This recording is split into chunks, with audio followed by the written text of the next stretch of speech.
TV party tonight! What? TV party tonight! Oh, we got nothing better to do than watch TV and have a couple of brews. Don't want to talk about anything else! We don't want to know! We're dedicated To our favorite shows! Oh, my circuit! Everybody loves Hypno Toad! Gary Dog! Dancing at Blurnsville! Futurama! Good evening. You are listening to a Radulich Broadcasting Premier Podcast TV Party tonight. I'm your host, the mandated reporter, and frankly, I'm mortified, Mr. Mark Radulich. And tonight, our favorite show is All Elite Wrestling Battle of the Belts, January 2022. And I am I am joined by one of the podsmen, Chris Bailey. Chris Bailey, how do you do? Well, I'm living in Canada, and apparently we're swimming into COVID, brother. We're swimming. Doing some backstrokes in it, baby. But we're doing good, I'll tell you that. Apparently that's going around because our next guest, ladies and gentlemen, he is from the Movies That Don't Suck podcast and Some That Do. I got to be a guest on his show, and now he is returning the favor. Ladies and gentlemen, it is AEW superfan Neil Blackwood. How do you do, sir? I'm a pro wrestling super fan. I'm just wearing AEW gear because we're talking AEW. No, clearly that we live in a binary universe. You're either all elite or you're not. Either the WWE is the best thing ever or the worst thing ever. What's the deal, Neil? Are you all elite or not? I am all the above. I am all elite. I am WWE. I am IWA, MPE, MDP, MPW, IGHTP. I can list them all. That's fantastic. So, yeah, I got to be on your show, and, you know, I've heard you talk wrestling before. You're going to WrestleMania this year. You might be going to Raw. I think you've just been to an AEW event. How long have you been watching wrestling for, Neil? I don't know. Probably since I was like 4 or 5. I used to go a lot when I was a kid. I lived next to Notre Dame, University of Notre Dame, when I grew up, and they had the JCC that always had live events there. So everybody from like one of the first wrestlers I ever met was Andre the Giant, you know, Hulk Hogan, you know, during that era. So from that era on, pretty much. Very cool. Who do you like now? Like, I know for me, and Chris and I talk about this all the time, you know, I'll pretty much go wherever Daniel Bryan goes. I love watching him wrestle. Like my kids got me not this past Christmas, but the Christmas before, an Orange Cassidy t-shirt because my son thought he was hilarious and I needed his t-shirt. You know, I tend to agree with my friend Robert when he covers SmackDown. Roman Reigns is probably doing the best character work of any professional wrestler going right now. Big fan of Kevin Owens. Mostly because I kind of look like him, KO. You know, with the basketball shorts. Wait a minute, the Canadian doesn't like KO? Did I just see his head shake? Oh, Chris doesn't like anything north of 1985. That's the problem there. Kevin, no. Take a look at a Kevin Owens match. It is brutal. Listen, I'm in Vince McMahon's camp. I'm looking at Kevin Owens, and every time he comes to the ring, I'm like, God damn it, pal! Look at him. He's fat. Get him off my bastard. Get him off my screen. God damn. How did we put him over John Cena? Come on, pal. Do you know what bothers me? I think it's the beard. I think the bigger the beard gets, the less likely I'm to like you. And he just looks like a disheveled indie jobber working at an armory. Our friend Jason Teasley from Second and Short says KO is money. You must have hated Hillbilly Jim back in the day. The bigger the beard. Like, so, I had breakfast with Hillbilly Jim. I'll have you know, sir. And you say the whole time, I hate your beard, I hate your beard, I hate your beard. So who do you like right now? Who do you when you hear that they're wrestling, who are you like put the wife and kids to bed, just everything shuts down? Who are you glued to the TV for these days, Neil? Man, I'm a huge fan. Now you got the Bullet Club shirt on, so Adam Cole, baby. Like he is Adam Cole, baby. He is like, I think, the Shawn Michaels of just generation. I know the comparison's been said a lot of times. Eddie Kingston, I like him. I'm a really big fan of him. He's up and coming. Also, because he threw a wrestler in my lap at AEW Dark back in July. Nice. So big fan of him too. Man, Darby Allin, I could list on and on. Darby Allin, I'm a huge fan of Darby Allin, the Sting connection. Ethan Page, I like him. I wish they'd do more with him. And this is just the AEW people. We're not even talking WWE right now. Orange Cassidy has a stick. I like it better when he does like side promos with Danhausen out. And if you ever seen them tag together, that is just like comedy gold. And I love a good cheesy match. I'm waiting for WrestleMania 40 to be headlined by Danhausen versus Orange by Darby Allin. Danhausen versus Darby Allin. I'm calling it now. WrestleMania 40 on Mars. So what has to happen with Danhausen? WWE needs to reach him 5 years after his popularity peak. Put him on, make out that he's the exact same star, make him headline and go, I don't get this guy.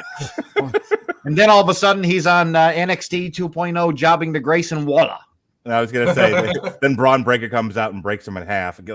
Just kicks through him and he splits in half. Like the NXT. Don't go besmirching the good name of Braun Breaker, sir. NXT 2.0 champion. Or like Veermeer, he could just be coming to Raw every week. Still getting lost. We don't know where he's at. Maybe they can dress him up in bondage gear and then fire him a week later. Can we start with oops? Can we start with some news? Absolutely. Before we get into the AEW Battle of the Belts. Do you remember what I said was going to be the next big thing in pro wrestling? So we've seen the 80s era. We've seen the cartoon era. We've seen the new generation. We've seen the attitude era. We've seen whatever the hell that from 2000 on that generation was, that bag of ruthless aggression. Ruthless aggression over in WWE. Yep. And I think we're sort of living in like the uplifting of the indie era. I think it's remained unnamed, but I think, and I've always said, the next big thing is when literally the forbidden door opens up and we live in like one open wrestling environment. I honestly believe that that's the big deal to really set the bar. And we've got Mickie James showing up at the Royal Rumble, the Impact Ladies World Heavyweight Champion. And apparently there's a possibility she could show up on WWE TV with the Impact Women's Championship. That's a pretty big deal. We also had Ring of Honor show up on Hard to Kill pay-per-view, and basically invade, even though they technically are not a promotion as of right this moment, but showed up and did an invasion over in Impact Wrestling. So just when you thought it was safe, Mark Radulich, to ditch Impact Wrestling, Ring of Honor have invaded. So lots of big news. Jonathan Gresham is going to be on the GCW The World show at the Hammerstein Ballroom. Me and Harry are going to be covering that, as well as the ICW, the No Holds Barred show from the weekend before. So I'll tell you what happens with Jonathan Gresham. Yeah, a lot of these Ring of Honor guys look like they're just peppering themselves in various promotions. And to go with your point there, Chris, not only have they've already announced the Mickie James thing. Yeah, and everybody else apparently not a single surprise. Yeah. Well, that's really surprises. Unless Ronda Rousey's coming back and they're just trying to, hide that fact. I think they're holding off the Paige thing. Honestly, I think Paige is the big. Here's what I've heard. Not about the women. I haven't heard anything more about the women than what you've already said. But I've heard that they're trying to get some more Forbidden Door people into the men's Royal Rumble. So do you hear a name? And I know, but that's the thing is the last thing I'd heard was that WWE was basically toying around with the idea of the Forbidden Door, realizing that it's a where the age of Vince McMahon ignoring the other promotions died in 1996. And it's taken this long to warm up to the idea of an alternative. What do you mean? Are you telling me that Jeff Jarrett and the Rock and Roll Express trying to take over as the NWA on Raw one time was, not Forbidden Door smashing? My God. Didn't ECW come as well? Didn't Taz and that was good though? That was good. That was good. That's still my single favorite episode of Raw. I don't care what anybody says. 97. I don't remember anymore. And it was like one night. So man, let me tell you something. Stevie Richards and the BWO showing up and say we're taking over. Holy shit! Okay, so the best part of that was Vince McMahon's face when what a mess. God damn it, King. That was his reaction to the BWO was hysterical. Anyway. Just to move on with this, so the rumor is that they're going to try to get more people from other promotions. Could you imagine just just imagine, and I'm really playing with fiction here, but just imagine the Royal Rumble clock goes down. It's the 30th entrant. Everybody you could possibly think of being in there is in there. There's nobody left. Rey Mysterio. Rey Mysterio walks out. Booyaka. The poor guy twice. Could you imagine if it was like Adam Page or MJF or somebody? No, it's gonna be break the walls down. You want someone who's WWE relevant. Can you imagine if Jericho fucking showed up? Yeah, Jericho's. I would not hate the idea of Jericho coming in his AEW gear to, with the inner circle music, the whole nine. Oh my God, it would be unbelievable. Judas. Like if he comes in and it's break the walls down, I think you at the television. I think you start with break the walls down and then you shift right into Judas. You do the record scratch. Yeah, okay, that's the way to do it. Kind of like the Edge Brood. You think you know me. I do like that, to be honest with you. It took me a while to win me over, but I do like it. I gotta say, cool. It didn't take me a while. I screamed like a little girl when it came out. I was like Brood music, yeah. Yeah, I know. Oh, that's deadly. I marked out for the Brood entrance. I walked down the street with the Brood music playing. Ding, ding, ding, ding. Wow! You go up to work through the floor. The match there. Everyone get back to work. That's right. You know what would be really cool is if W. Morrissey actually was the entry. Kind of give because he's killing it right now in Impact. He is absolutely he is. He's awesome. And I think the problem is he would be nigh unrecognizable. Like he's actually ripped now. He's got a beard. No one would remember he's Big Cass. Like who's the lumberjack that just God, Big Cass? You got to go over to MLW and steal his little buddy back and get him to do the proper intro. No, we don't need that. Come on, are you telling me that crowd at the Royal Rumble would not pop if Enzo introduced Big Cass back? Holy shit! Oh my god! And then Bruce Pritchard shot him. Sure. You can't. He's 7 feet tall. And you can't teach that. Thank you. Bang. Yeah. AEW Battle of the Belts took place on January 8th, 2022 from Charlotte, North Kakalaki at the Mr. Bojangles Coliseum. This was the first. This was an event that aired on TNT, and it was the first of 4 planned episodes in the Saturday Night Fight Night series, which will air quarterly throughout 2022. We had 3 matches, which shocked the crap out of me because I hadn't been following the specifics of this event. We had Sammy Guevara versus Dustin Rhodes for the interim TNT title currently held by Cody Rhodes, which also made me sad because I hadn't been following the specifics of this and didn't realize they beat my man, poor Rusev, God's champion, which we need to have a therapy session over. Ricky Starks defended the much vaunted and ballyhooed FTW Championship against Trippin' Matt Sydal. And then finally, go Mr. Klutzy. And then in your main event, Dr. Britt Baker, D.M.D. Neil, did you know she was a dentist? What? That she's a D.M.D.? Yes. Did you know she was a dentist? Yeah, it's a true story. You can look her up. You can actually go to a website and get set an appointment with her and stuff like that. It's only on Mondays and Fridays or Mondays and Thursdays or something like that. So we did my family and I got the whole family in on the gag here. Most people that their wives and kids are get out of here. You bother me. Not me. I'm come on in, everybody. We're all part of the circus now. And so we were actually on vacation here in Florida. We were at a resort, a Club Med, and we watched the St. Patrick's Day Slam, Britt Baker versus Thunder Rosa. Mm-hmm. We did a live audio commentary. It was my wife and my 2 kids and me. And my wife is just sort of watching this death match between these 2 women. She looks at me and she's like, how do you think Britt Baker maintains an actual practice when people see her the night before getting laid into tacks and crap? My God! Listen, let me tell you something. But I don't want you to do it, you crazy lady.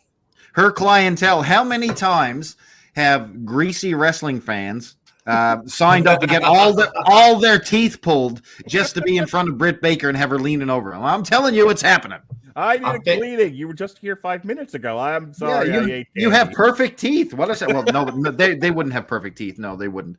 But what are you saying about us wrestling fans, sir? I'm part of you guys. I am part of you guys. I'm just letting you know. Like each one of us, I think, has pretty good dentures going on here. For sure. Anyway, Dr. Britt Baker, D.M.D, taking on Riho, I think for the first time since they this is the first time in a while. I was thinking when I was promoting the show last night, talking to Robert about it. Was it the first episode of Dark, or was it the first episode of Elevation where Riho took on Maki Ito in the main event? It was, I think it was Dark, wasn't it? Yeah, it was Dark. That was a dark match. That's what I was thinking of. Anyway, so it's been a couple of years since Riho and Britt Baker mixed it up, where Riho was getting the big push for the AEW title. So I believe this is the first time since then. So let's get into it. Neil, Sammy Guevara versus Dustin Rhodes for the interim TNT Championship. What do you think of this match? I can't believe he fought Diego de Sol's father. I was upset about that. Diego de Sol's father did not deserve to get beat up like that. It's Dustin Reynolds, man. Anytime he gets in a match, unless it's behind a 18-wheeler, it's good. I mean, one of my favorite matches of all time is still the Back Hollywood Brawl between Absolutely. him and Roddy Piper. And so I knew this match was going to be amazing, and by any means, it was an A+ match. It was these two fed off of each other. I'm sure they had plenty of practice talking about it before they even came out, and I thought they killed it. I think Sammy Guevara is underrated. I actually think he's better than he's perceived to be. I think when he's not mired in a lot of Chris Jericho's nonsense, he actually shines really well, especially now. I think in the beginning he needed the rub of the Inner Circle, but now I think he stands on his own really, really well. I think the only thing working against him, not so much in AEW because everyone there is a midget, but if he ever wants to get out of, wow, that got nothing out of you two. Okay, hang on.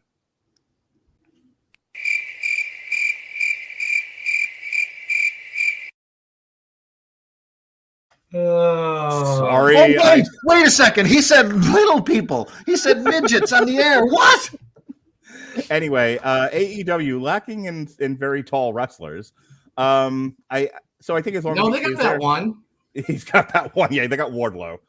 So I think as long as he stays Big Show, okay. Big Show's there, or Paul White's there. But if I would pay money to see Wardlow squash little people.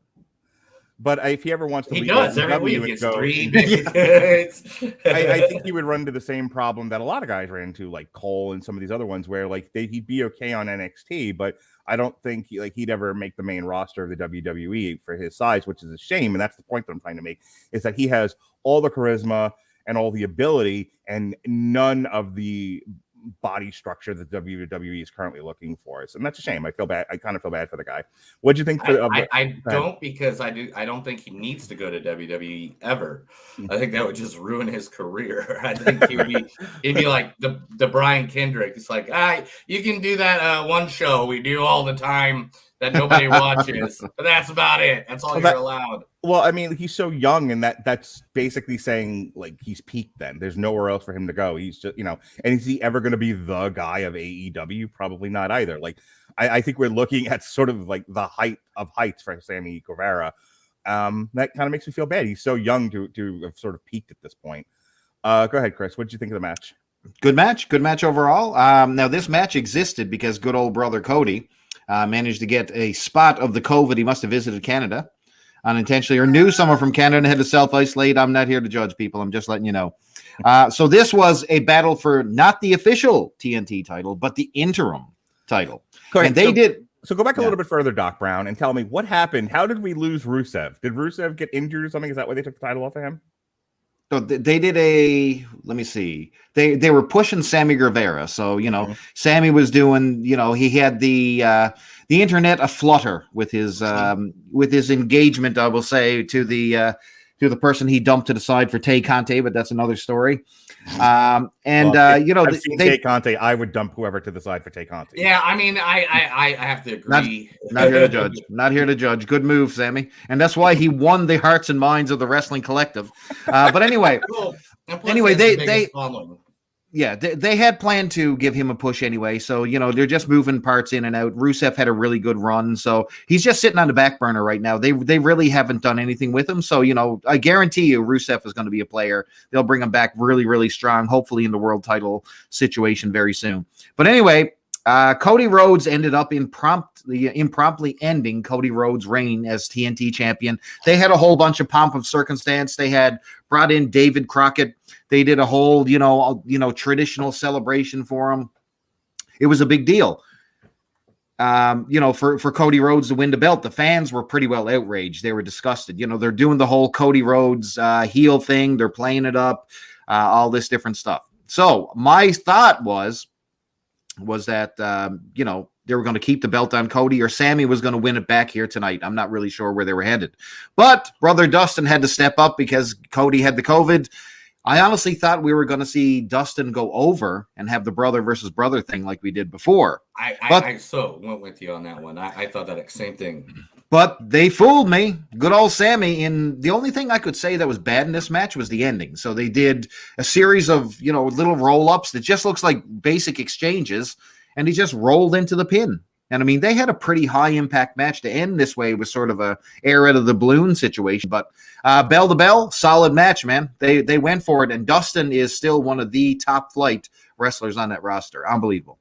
He's 50-50. That's for sure. Cause you and I cover all the pay-per-views, and there are some times we watch a Dustin match. It's the worst match of the night. There are some times where, for whatever reason, I guess it depends on who he's working with. Yeah, it absolutely is. On his part, it's great. His particular portion of the match is always good.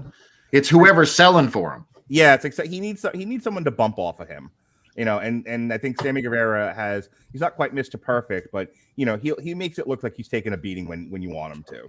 Dustin Rhodes has 3 trigger moves. He's got that super fast power slam off the ropes. He's got the Panama Sunrise, the Canadian Destroyer, into whatever collection of junk that they've got into the ring, and he's got the Bulldog and the clothesline. You know what I mean? Very basic ring set, but he always makes it work, man. This guy is fantastic. I'm gonna parrot something Robert Winfrey said last night. You're gonna do a Panama Sunrise into a table, into an ordinary drinking glass. Observe. Make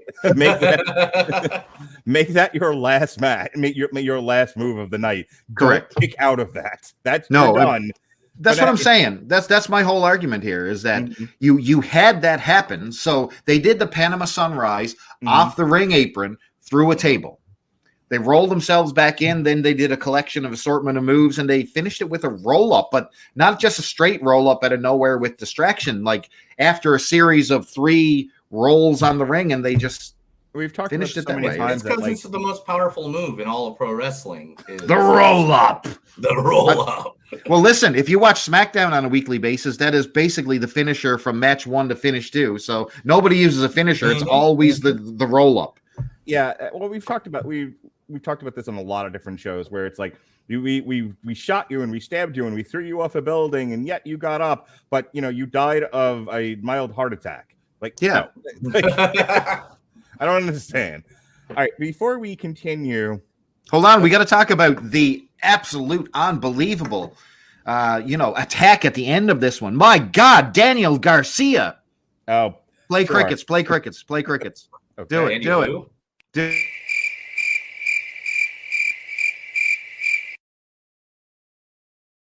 I don't know who or what a Daniel Garcia is.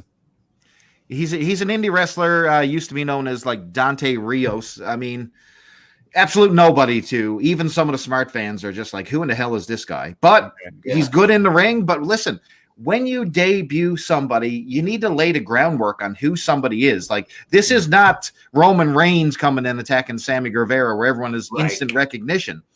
No, fans, they didn't even know if this is a fan from the audience. Most people didn't know. You know what I mean?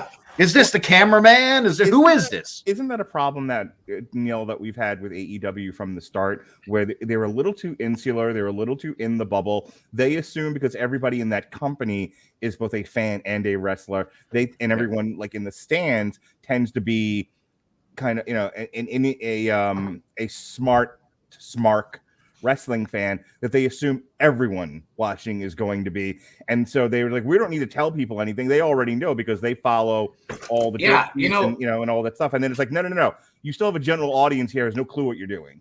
Yeah, like Mercedes Martinez came in recently, and I know who she was, but me too. How did half the people that didn't watch NXT know who she was? Right. And American Top Flight, when they came out, I didn't know any of those people. Besides Scorpio Sky and Ethan Page, I still don't know who they are, really, to be honest. I'm guessing you're not a UFC fan of the last 20 years. No. Okay. I used to watch it when Royce, Garcia, Royce Gracie. Royce Gracie and like Ken Shamrock and Tank Abbott were there. Okay. So when we're done with this podcast, take 5 minutes because that's all it'll last.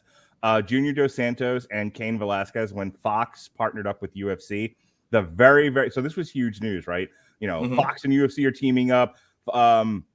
They're gonna have all these new shows. This is gonna be a great partnership, and we're gonna start with for the first time in like decades, we're gonna have a prime time UFC fight at like 8:00 at night on Fox, and it was gonna be headlined by the World Heavyweight Championship. Yes, Junior Dos Santos versus Cain Velasquez, and 1 punch later it was done. You could actually see Dana White's face fall off. Yep, you could see network execs roll into the ring. Get up! Get up! Get up!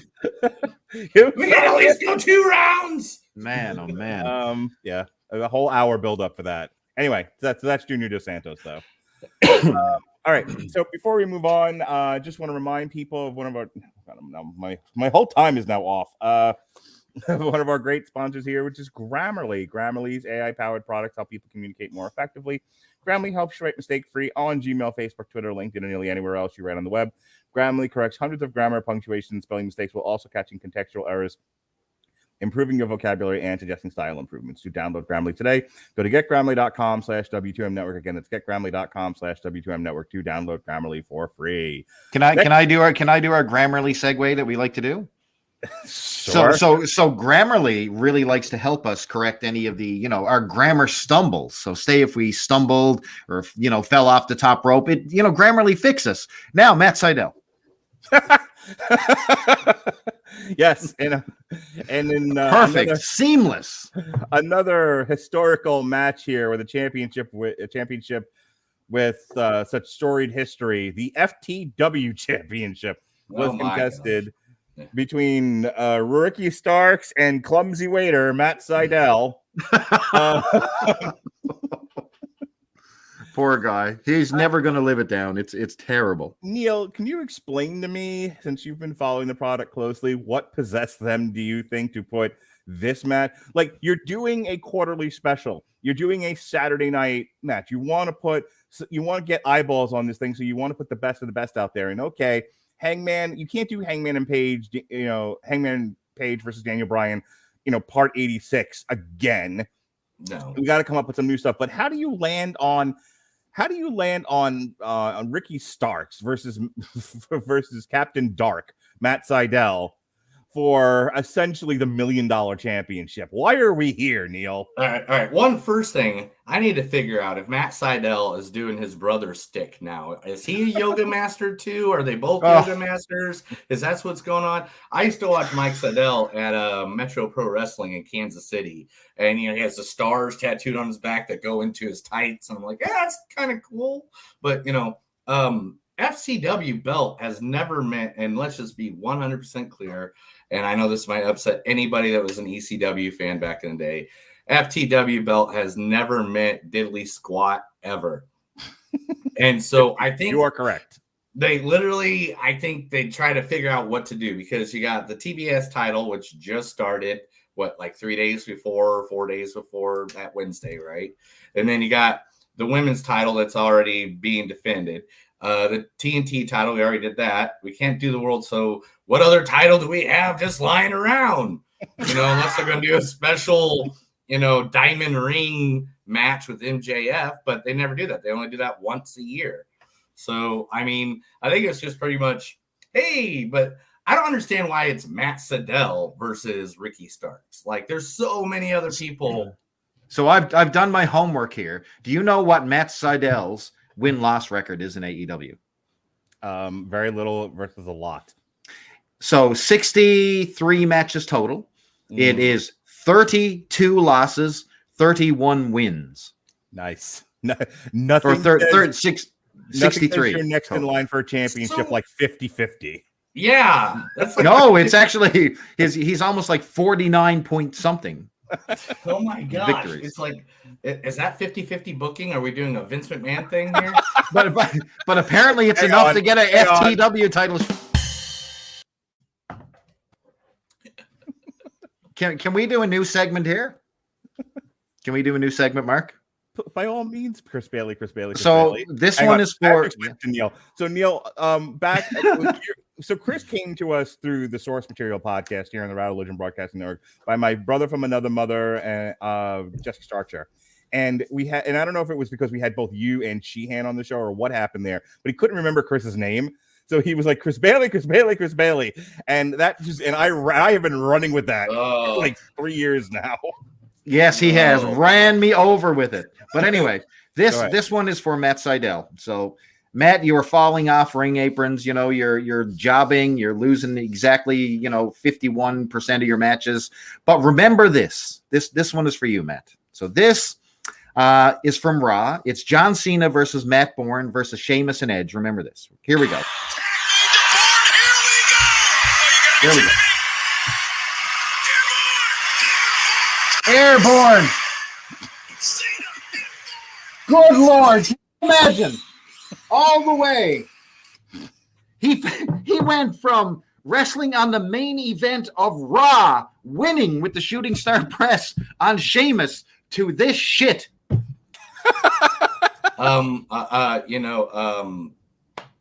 I saw him in a gymnasium in Kansas City for $10. Was it a gymnasium? Was he able to stand up? Did he maintain his balance? Yes, he actually did. Perfect. Aldi. And it wasn't the best match of the night either.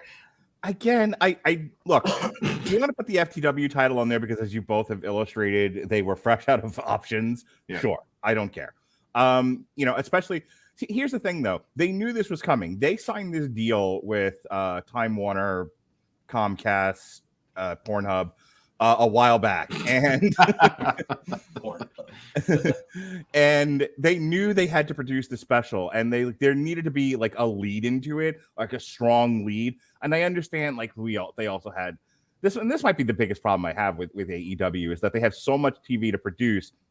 They really don't know how to parcel things out to where they make sense going from one show to the next. It's just like they look as far as the next show and they're like, what do we got? Throw it up there. I think not since CM Punk debuted in Chicago and maybe the last pay-per-view after that where Cole and Daniel Bryan showed up, have they been able to plan more than like a week in advance. That's the way it feels, at least. So going into this, you have the Saturday night thing going on. So let's get some hot angles. Like the Britt Baker Riho thing, I actually don't have a problem with that one. Me neither. They were behind the 8 ball with Cody, with Sammy Guevara, Cody and Dustin. So I'll forgive him for that one. There is no excuse for this. You get a guy who's essentially like elevation level. You get another guy who doesn't appear to be in a hot feud that I'm aware of for a belt that's meaningless. And I'm trying to figure out why they thought this was going to keep eyeballs, because I watched the show and I was editing a Daredevil podcast at the time, and I was more interested in editing than I was this match. A Daredevil podcast? It's a re-air from, how Chris thought I did 500 shows a week because that's how many we dropped. I told him it was probably previous stuff, like Daredevil the TV show or Daredevil Ben Affleck. No, Daredevil the TV show, though we did cover both. So our first season of Daredevil was split up over 4 parts in like 6 hours. I needed to get that down to 1 episode. So I was working on that. But in any case, and that'll be re-aired very soon here on the Radulich Broadcasting Network. Plug. But my point is, I just don't understand why they thought like what was the rationale for Ricky Starks versus Matt Sydal on a show that was going to have this much publicity, Neil? I 100% agree. I think they needed a bigger name. I think they needed a Darby Allin. I think they needed maybe even Eddie Kingston would have been good for this one. They needed someone that people are already taking their eyes and looking at. I mean, Miro popping in and doing this, and easily use Hobbs or someone like that to maybe distract, and that's how he loses, and that's how the belt doesn't change hands. I mean, but who are Team Taz feuding with right now? Like, who are they in a hot feud with on Dynamite? Well, I'm glad you asked. Right now, they are currently feuding with Dante Martin and an unnamed black man. An unnamed. Yeah, he was here. He was here tonight. Yeah. He just showed up. I couldn't tell you. Who he is. Even like I literally rewound it, and I'm like, okay, they're gonna say his name. Nope. Well, and now they got Hook with the Taz thing, and Hook is like the biggest thing since like sliced bread. So Mark has not experienced Hook. So Hook, much like Ghostbusters Afterlife, I'm not giving in to internet peer pressure.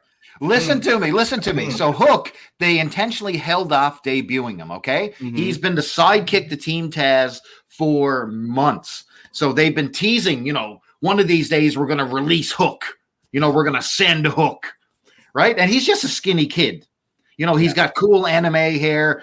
People are into him, and they're into the entire, thing about sending Hook. Yeah. And then he debuts, and the place explodes. Like, I mean, absolutely manic craziness for the kid. And he didn't even wrestle the night I went to AEW down in Garland, Texas, just a couple weeks ago. But he came out 3 different times during the 4 hours that we were there. Madness every time. You thought the whole place was going to explode. And like, I was trying to get people to like chant, like, remember the movie Hook with Dustin Hoffman? I was trying to get people to be like, Hook, there's the Hook. Hook, there's the Hook. And like, nobody would do it with me. I was pretty upset about that. But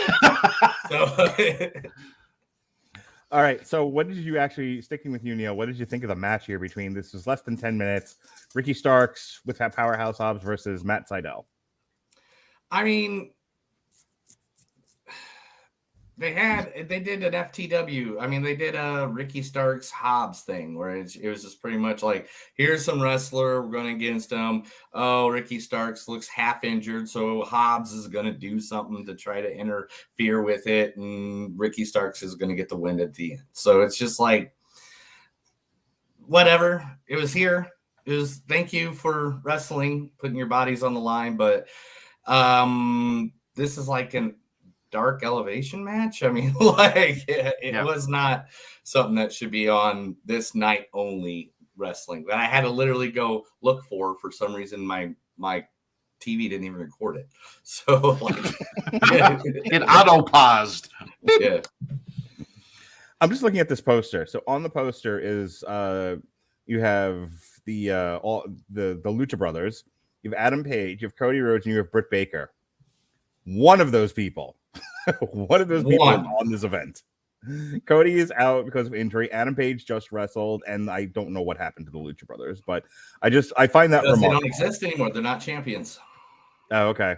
Yeah, they got beat by the Jungle Express, right? Jurassic Express, sir. Whatever. The Jungle Express. That's okay. I almost called them the Jungle Express. I also almost called them the Jungle Boogies. So I'm old. Nice. All right.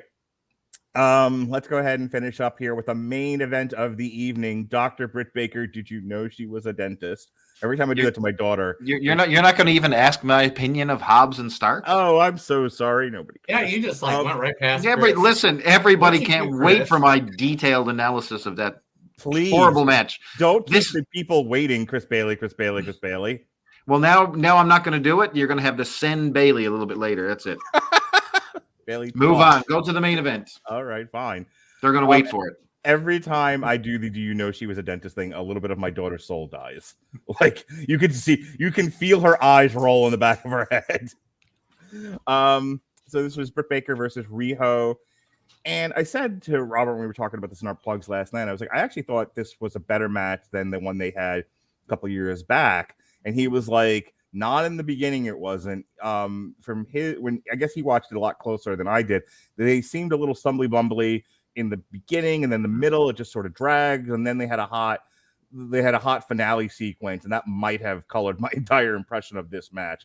But I'll start with you, Chris, since I neglected you. What did you think of the main event here between Dr. Britt Baker and Riho? Who I have to give her, I got to give Riho credit. Now that she's got some blue in her outfit, she actually looks like a wrestler and not a kidnapped child bride. No!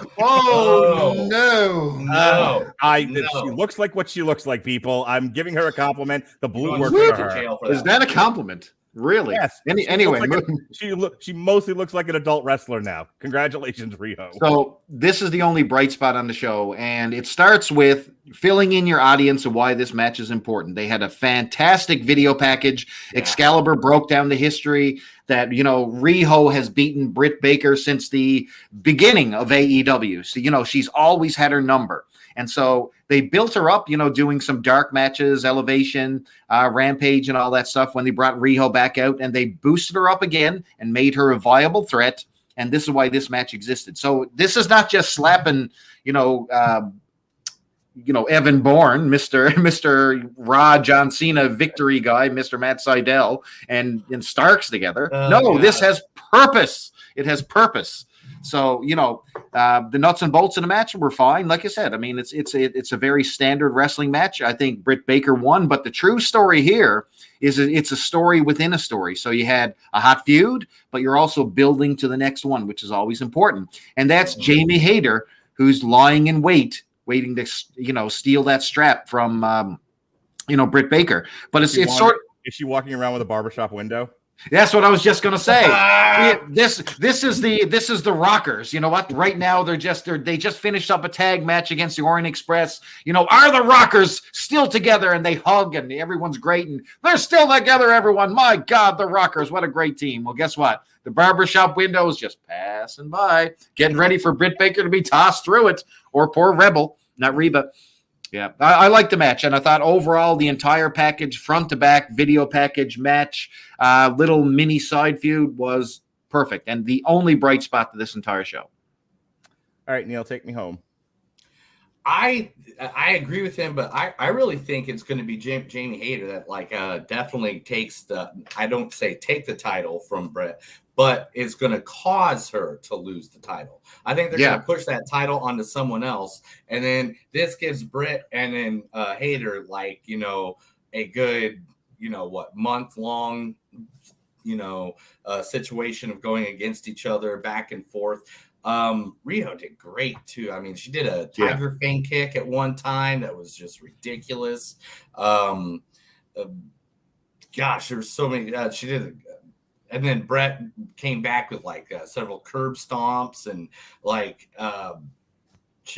Baker reversed a suplex and brought her down for a moment.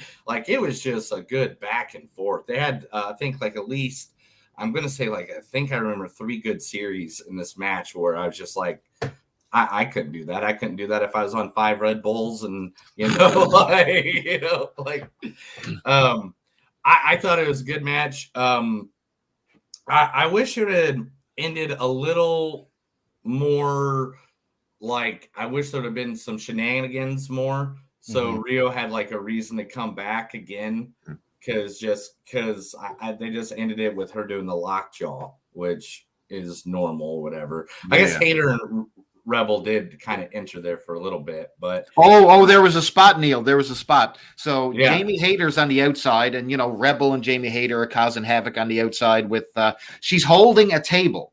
Now the entire spot is she's supposed to lift the table, and Riho is supposed to drop kick it and break it, and Jamie Hayter is supposed to go flying. However, she doesn't get the table up all the way, just barely gets it level, just up to about chest level. Yeah. And Riho jumps and squashes poor Jamie Hayter's feet under the table. It is I did not see that. I did not see the table squashing. I saw the table breaking. I didn't see her feet getting squashed. Oh, man. Well, Rio's only 92 pounds, so it's true. Fine. I mean, it's like dropping a 10-pound bag of potatoes on your feet. You're like, oh, that hurt somewhat. Yeah, it should be done in about 5 minutes. But I mean, This, and if it wasn't for this and Sammy versus Dustin, I mean, to be honest, you could have probably knocked the third match out of there and just extended both of these two matches, and it would have been perfectly fine. Well, that, I believe, is the end of Battle of the Belt. Look, I generally like AEW. I'm critical of it, but I'm critical of everything. And I'll tell you what's good, bad, and ugly about anything that we talk about. But generally speaking, I'm more positive on AEW than I am negative. But this one I did not love, and I think the Britt Baker Riho match was fine and everything, and the Sammy Guevara Dustin Rhodes match was okay. It was more of I was led to believe, and I think this is it. Like if this like Rampage, when CM Punk debuted on Rampage, I knew it was still just a Rampage event. So it's like I was there for his reemergence, and I watched him say his nothing promo, and it was fine. Chris and I have already talked about that. Whoa. I was waiting for you to react like, hey, wait, what now? You can't talk about my Chicago boy like that. All right. No, exactly. I've been trying to tell him, Neil. This idiot shut will up not listen to me. I used to see him I used to see him at IWA matches when I was a teenager in my 20s or somewhere around there for like $5 at, the worst places. I saw him versus like Chris Hero and like Bryan Danielson back in the day when Bryan Danielson looked like he was 13, even though he was like 22. So him and Riho would have been a good pair of hostages. You beat me to it. CM Punk, man, like I had friends that actually went to that event in Chicago, and they're like sitting there and they're like, I took like 5 of the ice cream bars, and they sold 4 of them online for like, of course they did, like $600 a pop. So I mentioned this when we talked about whatever show we were talking about. We had to address the CM Punk thing. So I'll briefly say here, just so you understand why I said it's a nothing promo. The celebration was the fact that he had come out and that it was a big win, a big get for AEW. He didn't say anything of consequence. Yes, he did. No, he didn't. A lot of what he challenged Darby Allin right off the back. Oh, good. Darby Allin's the size of my 7-year-old. CM Punk's not that big of a dude, man.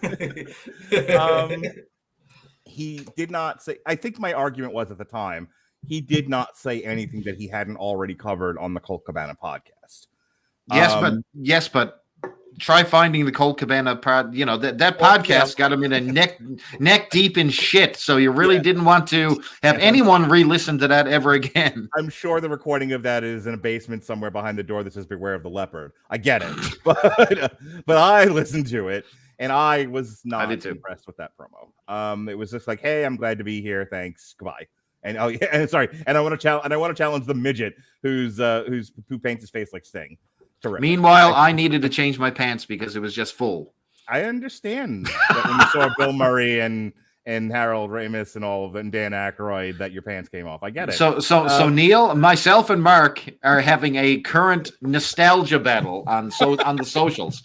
He hated my top 10 list for half the movies I said in my top 10 because they're all nostalgic. Right, they're nostalgic, but nostalgia equals money. Would you not agree with that? For the most part, nostalgia done correctly. Hang on. Let me to both of your pending and current arguments. I say this.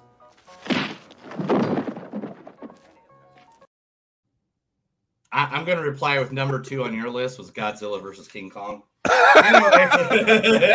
Hoisted by my own petard. That's right. Anyway. When they brought CM Punk out to finally finish off that point, I knew the rest of it was just going to be a normal Rampage. Like I wasn't expecting this. They sold this, and this is the point. They sold Battle of the Belts like it was Clash of the Champions. It was not WrestleMania 18. Clash of the Champions was once headlined by Sting versus Ric Flair. I think Ric Flair versus Ricky Steamboat. That might be what I'm actually thinking of. Even the more modern Clash of the Champions from when I was watching WCW in the 90s had like big time matches. Yeah. This was not Clash of the Champions. This was Saturday night's main event. No. Dude, listen, even Saturday night's main event had big matches, dude. Saturday night main event's the first time Andre the Giant ever won. This was Shotgun Saturday Night like after the first 6 months. I meant the WCW Saturday night show. Oh, WCW. Oh, yeah. You're right on the money there, for sure. So, and I think that was my frustration with this. It's like, if you don't sell this as like a big deal, it's fine for what it was. But telling me that it's going to be Clash of the Champions and it turns out to be an extra hour of dark, kind of left a sour taste in my mouth. I'll give you the final word on this, Neil, and then we'll move on. I have to agree with you on that. Don't call it Battle of the Belts if you're just going to make up reasons why these belts are being, disputed over. You literally had 2 non-belts on the show, which was funny. Yeah.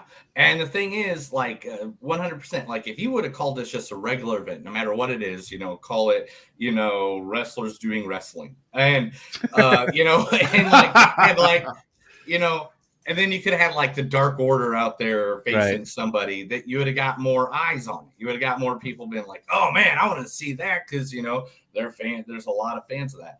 I feel like this is the first big negative thing that the AEW has done. Right. I mean, had they called it like AEW Saturday Night Fever, word to Mamma Mia, it's my pizzeria. Like it would have been fine. Yeah, it'd have been perfectly fine. But one, you threw on an FTW Belt Championship, and I don't think that thing's been defended except for when he won it from Brian Cage. I was going to say, I thought Brian Cage took it with him.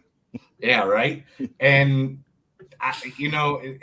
and again, I understand Cody's out or whatever, and they needed someone to have the TNT belt, so they have somebody doing matches, representing TNT on Rampage. But to be honest, probably should just threw Hook in there and just give it to him. No, you're straight up right. Because he is like the guy right now. Like literally, their pop.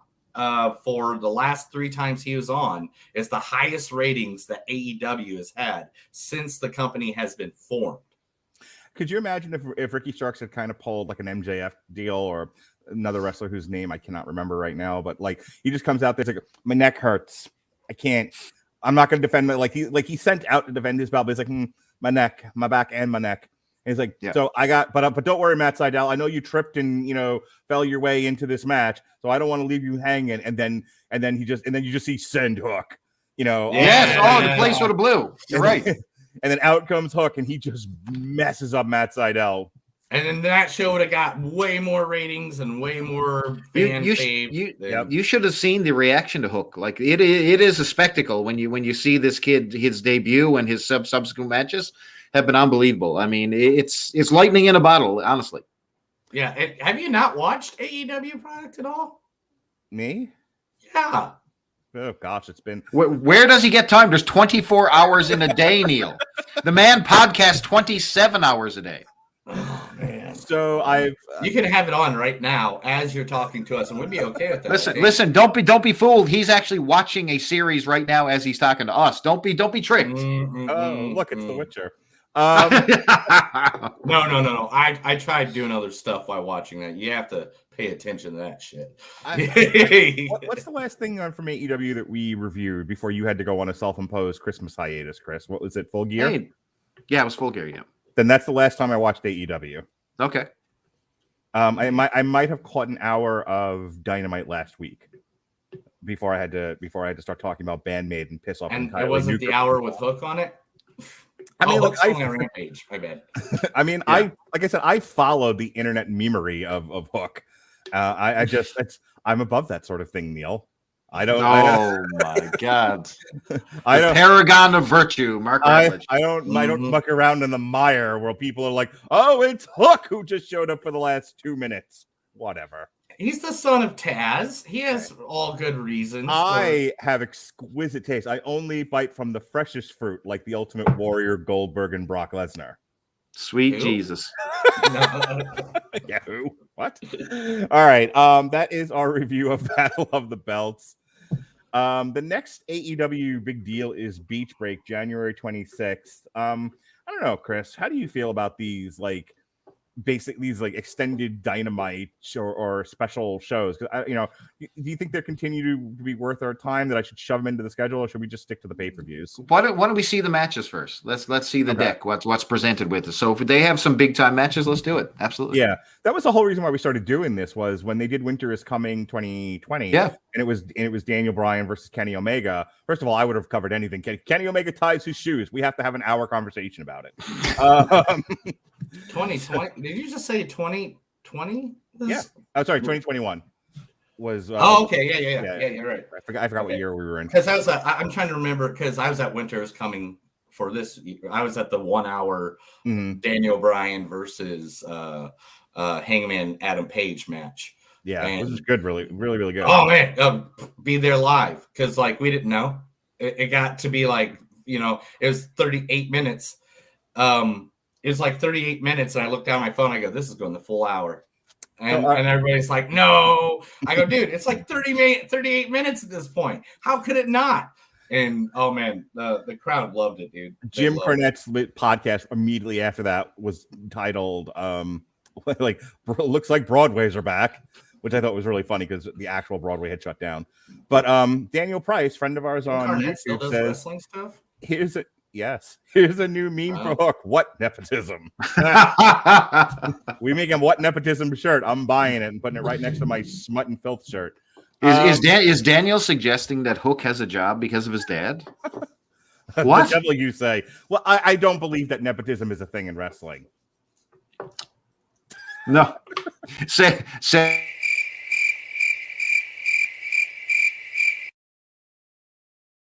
I need This might be the most I've used my soundboard in a while. Never gets old. I need to talk to my agent about what he books me from now on. Well, welcome to the muck and mire that is the Religion Broadcasting Network. Neil, I'm going to fill you in on a little fact. Like you know when he's talking about good job, Daniel. You're exactly right. Wink, wink. But yeah, so you know when he's talking about trafficking. Mark is actually a podcast trafficker. I'm stuck in his basement. Help me. Help me. You're next, Neil. You can go now before it's too late. Just pick up the black phone and run. Anyway. I grew up in basements. I'm okay. So yeah, we started doing these special like Dynamite shows or whatever, because one, they weren't happening as frequently. Now it feels like it's every other week, and I can't keep up. But we did the Winter is Coming one. We did like Fighter Fest and Fight for the Fallen and all of that because they felt like pay-per-views. But I'll tell you, over the past year or so, after doing them, Chris and I were like, why did we even talk about this? These were not special at all. Like, I think our big complaint about Fighter Fest, I think it was like Road Rage, Fighter Fest, and Fight for the Fallen was like, this felt like they could have combined this into one show, let alone absolutely. Absolutely. 3 2-hour shows. This was way too much and too much filler. And you know why they didn't though?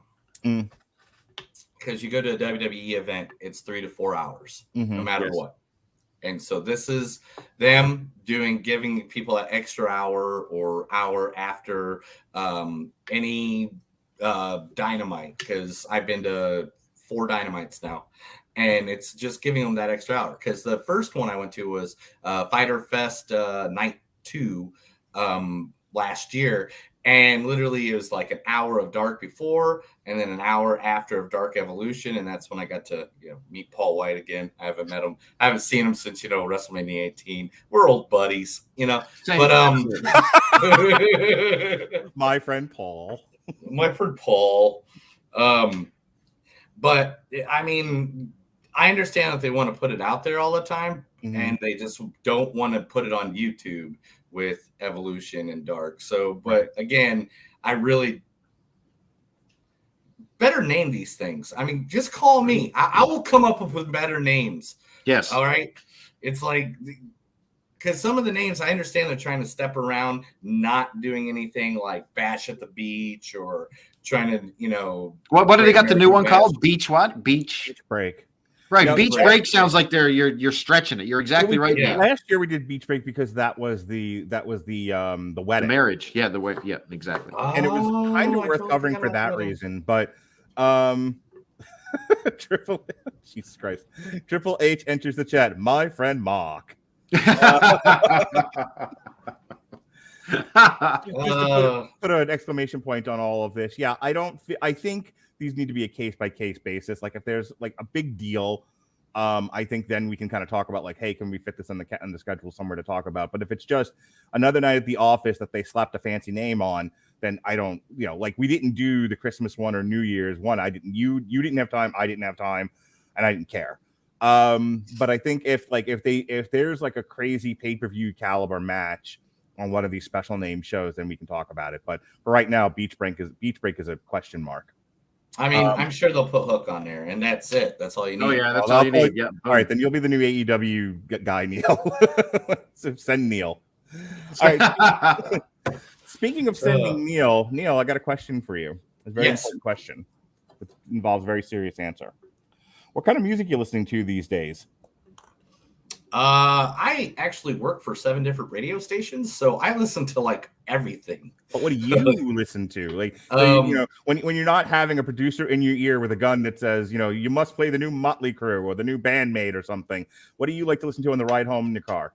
Right now, I don't know if you're gonna make fun of this or not, but here it is. I actually been listening to K-Flay a lot. K-Flay and Grandson. Yeah, K-Flay, Blood in the Cut. You ever heard that song? I mean, when I watched the UFC, yeah. Yeah, there you go. But she came here and did a show for the radio station I work for, and she has this song called Zen with Grandson and Ex-Ambassadors that I really like, and so I've been listening to that. I like the new music-wise, that's what I've been listening to. But I literally have I have 87 playlists on my Spotify because I make playlists all the time of music and stuff like it. I'll be bored and be like, I'm going to make a playlist of nothing but songs about weather. Well, I don't know if you know this or not, but you can actually make playlists about weather on AmazonMusic.com. And we happen to be giving away a free 30-day trial of the Amazon Music Unlimited service. If you click the link in the description of this podcast at AmazonMusic.com/W2M Network, you can get your free 30-day trial. You can download all 70 million, stream all 70 million songs on the service. If there's something you're looking for, you'll find it there. It's great. We use it all the time on the Metal Hammer of Doom when I get bored of listening to what we're listening to and I need to play a medley of something else. You can check that out. And then if you don't like it, you can get rid of it after the 30 days. No fuss, no muss, no contracts.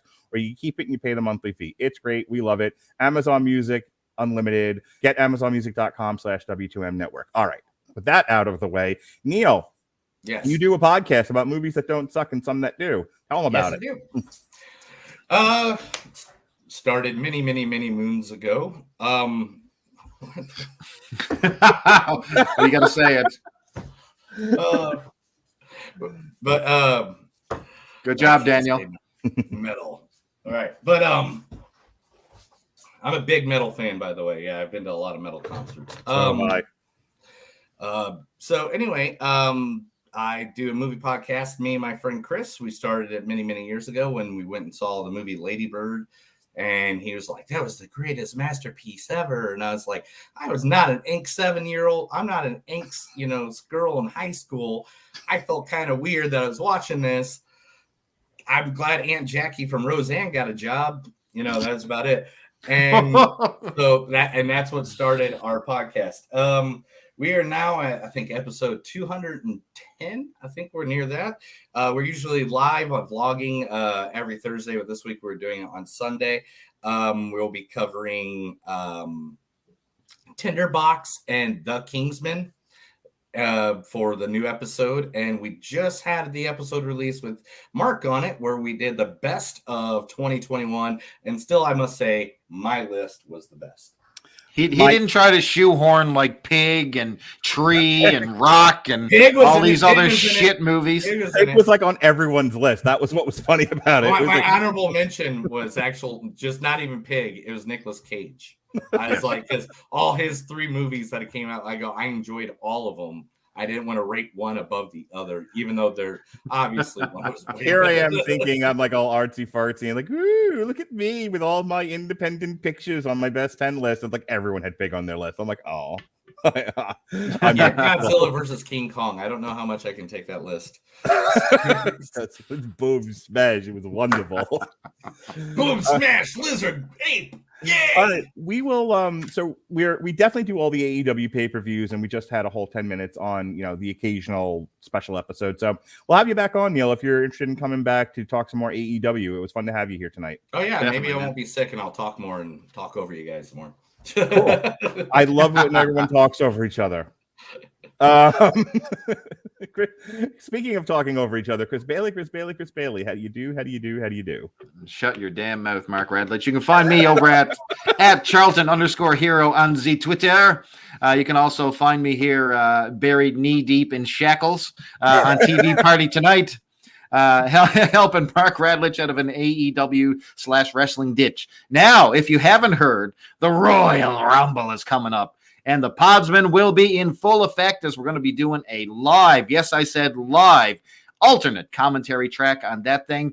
The entire show, not the pre-show because Mark refused to do it, but the entire show you're going to hear, turn the volume down, turn us up, and hear the truth that Vince McMahon doesn't want you to hear, baby. That's the Royal Rumble alternate commentary. And also I'm going to plug another one that I was just on, which is pretty cool.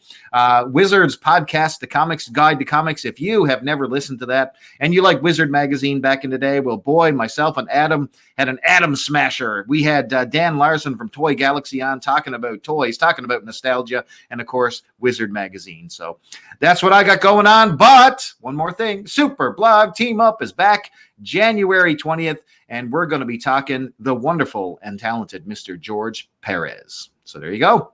My entry into the Super Blog Team Up this year is Logan's Run. George Perez was the artist on at least 5 out of the 7 Marvel Logan's Run issues. So we're going to read those, we're going to check them out, and we're going to compare it to the movie Logan's Run. So that's my entry into the George Perez Super Blog Team Up. Chris Bailey and I also reviewed WWE Day 1. Day 1. Anyway. I actually listened to that one. Well, thank you. So you can check out that review. He mentioned the Royal Rumble alternative commentary. We'll have when it comes time for March, we'll have a review of Revolution. In the meantime, we also have another loaded show coming up. I don't know if you know this, Neil, if you had seen it in the archives, but every month we have been reviewing the history of WrestleMania. And this month, we're actually going to be joined by a guest. He called me a couple months ago and was like, hey, when you guys get to like WrestleMania 14, 15, and 16, you need to invite me on the show. So Stuart Lang of 401mania.com will be joining myself and Pat and Chris Bailey to do the Mania of WrestleMania 14, 15, and 16. And that's going to be Thursday, January 27th. Wow. When you get to 18, call me up because I was there 14th row back. All right. I have the date already selected. I will send it to you when we're done here.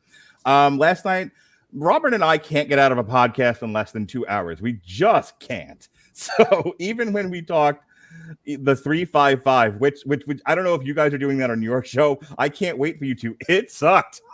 You need to join the hate banging that was me and Robert Winfrey on the 355 last night.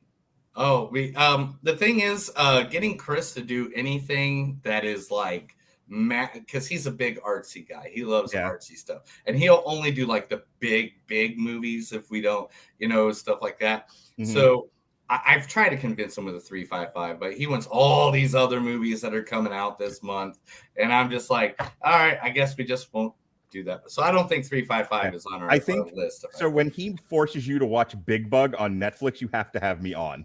Okay. Big Bug. Yeah, it's a French film by the director who did Amelie. That's going to be on Netflix. Yeah, I could see your heart. I could see your heart breaking. No. To be honest, I don't mind a good artsy movie. I mean, my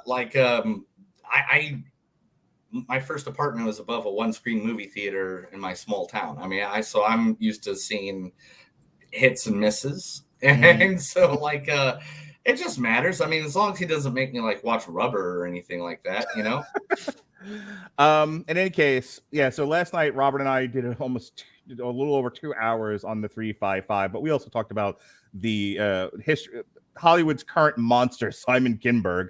Yikes, he's terrible. What else did I do? Can't be any worse than Christopher Nolan. We have a 2-part Scream retrospective. We did the first 2 parts on Monday and then the second 2 parts on Tuesday. Those are re-airs from a few years ago. So we got with Scream, the 5th Scream movie coming out this Friday. We went back and re-aired all of our Scream material. Myself, David Wright, and Pat Mullen reviewed Cobra Kai season 4. Evan Bevins and Jesse Starcher reviewed source material. Reviewed Daredevil by Chip Zdarsky, No Fear on source material. Tonight, on the Metal Hammer of Doom, we're reviewing the new Volbeat, Servant of the Mind. And for those of you who listen to our Bandmade review, I will address some of your comments quickly. Tomorrow, myself and Alexis Hayner will be reviewing Hit Monkey. And then Ronnie Adams, Robert Winfrey, David Wright, and I will be reviewing The Witcher Season 2. No boxing this weekend, even though there's a good fight on ESPN. I will be at Disney with my daughter celebrating her 11th birthday. However, we are re-airing a Wes Craven tribute from when he passed away. So hope you'll I'm gonna put this up. Scream 8 nursing home horror show. You ain't kidding, buddy. All right, that's it. We want to thank Neil for coming on to the show. We can't wait to have him back for more AEW.